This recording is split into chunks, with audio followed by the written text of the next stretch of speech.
আসসালামু আলাইকুম প্রিয় ছাত্রছাত্রীরা, প্রোনাউন রেফারেন্সের উপর আরেকটি শর্ট ভিডিও ক্লাসে তোমাদের স্বাগত জানাচ্ছি।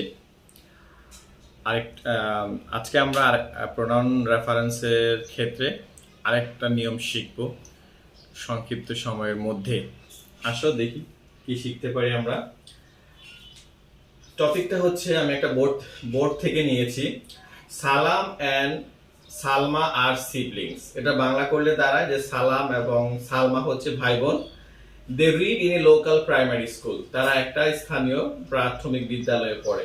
সালাম ইজ ইন ক্লাস 5, সালাম ক্লাস 5-এ পড়ে, অর্থাৎ যে ভাই সে 5-এ পড়ে। Whereas her sister reads in class 3, তার বোন ক্লাস 3। এই ধরনের কোনো কিছু একটা বোঝাতে চাচ্ছে। তো প্রোনাউন রেফারেন্সের ক্ষেত্রে আমরা জানি প্রথমে প্রোনাউনগুলোকে মার্ক করতে হয়, তারপরে যাচাই করতে হয় যে সে প্রোনাউনগুলো ঠিক আছে কিনা। সেক্ষেত্রে আমার এখানে একটা প্রোনাউন আছে, আমি দেখতে পাচ্ছি।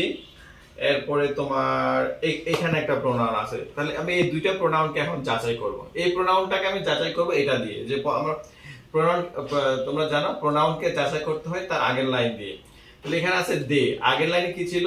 সালাম এন্ড সালমা আর সিবলিংস, তার মানে সালাম এবং সালমা হচ্ছে ভাই বোন। এখানে দে, আমরা জানি দে একাধিক ব্যক্তিকে বোঝায়, তাহলে এখানে অবশ্যই একাধিক, সালাম একজন, সালমা একজন, দুইজনের জন্য দে ব্যবহার করা হয়েছে। এটা গ্রামাটিক্যালি সম্পূর্ণভাবে শুদ্ধ। They read in a local primary school. এরপরের লাইনটা দেখো, সালাম ইজ ইন ক্লাস 5, সালাম ক্লাস 5-এ পড়ে। হোয়ারএস শব্দটা অনেকে নাও বুঝতে পারো, এটার বাংলা হচ্ছে অন্যদিকে, বা অনেকে বলে প্রক্ষান্তরে, যেটাই বলে অন্যদিকে। হার সিস্টার রিডস ইন ক্লাস 3, তাহলে এখানে একটু মনোযোগ দিয়ে খেয়াল করো।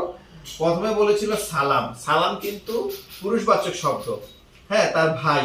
সালাম ইজ ইন ক্লাস 5, সালাম ক্লাস 5-এ পড়ে। হোয়ারএস হার সিস্টার, দেখো এখানে সাবজেক্টটা ছিল সালাম, হ্যাঁ, তো এখন এখানে ব্যবহার করা হচ্ছে হার সিস্টার। হার সিস্টার দিয়ে তার বোনকে বোঝানো হচ্ছে। এখন আমি যদি বলি যে সালাম ক্লাস 5-এ পড়ে আর তার বোন ক্লাস 3-তে পড়ে, দুই জায়গায় কিন্তু আমি কি সালামকে বুঝাচ্ছি। তার বোন বলতে এখানে তার শব্দটা দিয়ে কিন্তু আমি সালামকে বুঝাচ্ছি, অর্থাৎ পুরুষবাচক শব্দকে বুঝাচ্ছি। তাহলে যদি আমি দুক্ষেত্রে পুরুষবাচক শব্দ বুঝাই, তাহলে এই জিনিসটা আমাদের ভুল, কারণ এখানে এটা হচ্ছে কি স্ত্রীবাচক শব্দ।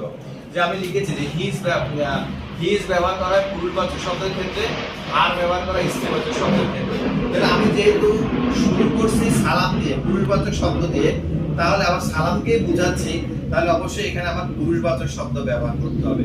এখানে আমাকে ব্যবহার করতে হবে হিজ সিস্টার, হিজ সিস্টার। তাহলে এখানে বাক্যটি গ্রামাটিক্যালি শুদ্ধ হয় এবং প্রোনাউন রেফারেন্স ক্লিয়ার হয়। যে আমি আবার বলছি, যেহেতু এখানে আমি শুরু করেছি সালাম পুরুষবাচক শব্দ দিয়ে এবং বলতে যাচ্ছি যে তার বোন, সালামের বোন, হ্যাঁ, এটাই তো মিন করে, পুরো প্যাসেজটা বুঝাতে যাচ্ছে বলতে এটাই মিন করে যে তার বোন। তাহলে সালাম যেহেতু পুরুষ, তার বোন, এই তার বোন ব্যবহার করার জন্য আমাদেরকে হিজ ব্যবহার করতে হবে। অর্থাৎ পুরুষবাচক শব্দ বুঝালে হিজ, স্ত্রীবাচক শব্দ বুঝালে হার ব্যবহার করতে হবে। এটা মনে রাখবা যে পুরুষবাচক শব্দ বুঝালে সালাম যেহেতু পুরুষবাচক শব্দ, এবং পুরুষবাচক শব্দ দিয়ে আবার আরেকটা নতুন সাবজেক্ট দাঁড় করিয়েছি, সেক্ষেত্রে পুরুষবাচক শব্দের পরিবর্তে প্রোনাউন আমাকে হিজ ব্যবহার করতে হবে।